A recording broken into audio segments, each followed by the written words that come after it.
আরেকজন চিন্তাহীন মানুষ হচ্ছে অনেকটা অনেকটা এই লাঠির মতো। কখনো এই লাঠি ব্যবহার করে পঙ্গু লোকেরা রাস্তায় হাঁটে, কখনো কখনো বিড়াল কুকুর তাড়ানোর কাজে লাগে। এরপরে লাঠিটা ব্যবহার করতে করতে যখন পুরনো হয়ে যায়, তখন লাকড়ি হিসাবে রান্নায় ব্যবহার হয়ে পুড়ে ছাই হয়ে যায়। এই যে এই লাঠি দিয়ে তো অনেক কিছুই হলো, কিন্তু তাতে এই লাঠির কি কিছু হলো? হলো না। হ্যাঁ, তার উপর এই লাঠিটা হচ্ছে একটা বস্তু, কিন্তু মানুষ কিন্তু আর বস্তু নয়,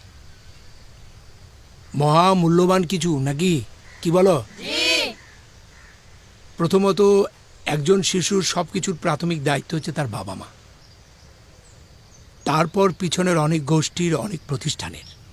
এরা যেহেতু কোনো কারণে তোমাদের প্রতি সঠিক দায়িত্ব গ্রহণে পঙ্গু, চিন্তাহীনভাবে কোনো রকম জন্ম দিয়েই তাদের দায় সেরেছে, তাই তোমাদের অজান্তেই তোমাদের অনেক রকম সমস্যার মধ্যে পড়তে হয়।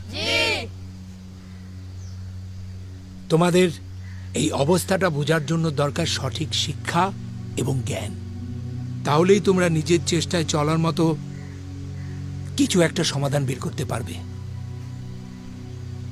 আমাদের প্রিয় নবী হযরত মুহাম্মদ সাল্লাল্লাহু আলাইহি সাল্লাম বলেছেন যে শিক্ষা গ্রহণ করার জন্য তুমি প্রয়োজন হলে সুদূর চীনে যাও। এর অর্থ হচ্ছে জ্ঞান অর্জনের জন্য প্রয়োজনে অনেক দূরে, অন্য জাতির কাছে, অন্য দেশেও যেতে হতে পারে।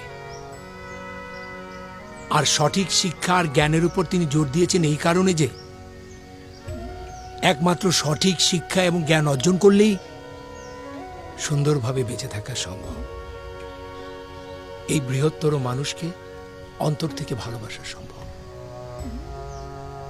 মানুষের জন্য সত্যিকার অর্থে ভালো কাজ করা সম্ভব। কে যদি সঠিক শিক্ষা আর জ্ঞান অর্জন করতে না পারো, তাহলে এই লাঠির মতোই হবে তোমাদের অবস্থা। কথাটা এই মনের মধ্যে খোদাই করে রেখে দাও। কে কিছু বুঝতে পারলে? কিছু? ঠিক আছে, আজ তাহলে যাও। ওয়ালাইকুম আসসালাম।